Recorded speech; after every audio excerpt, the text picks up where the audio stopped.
Ready to fund your Fidelity account but not sure how to connect your bank? If linking accounts for electronic transfers feels uncertain, you're not alone. Today, we're linking your external bank account to Fidelity for seamless transfers. Welcome back to Guide with Samuel. Let's break it down. This connection allows you to move money between your bank and Fidelity electronically, which is the fastest and most convenient way to fund your investments. Step 1. Find the transfer menu. Log into your Fidelity account and go to Accounts and Trade, then Transfers. Select Deposit, Withdraw, or Transfer Money, and then Link a bank account. Step 2. Verify with micro deposits. You'll enter your bank's routing number and your account number. Fidelity will make 2 small deposits and withdrawals into your bank account, usually within 1 to 3 business days. You then verify the exact amounts in Fidelity to confirm you own the account.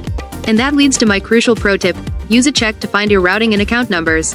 The easiest way to get the correct numbers is to look at a personal check. The routing number is the first set of numbers on the bottom left, 9 digits, and your account number is next to it. So, just like that, you've created a financial bridge for easy money movement. Linking your bank account goes a long way in making your investing process smooth and efficient.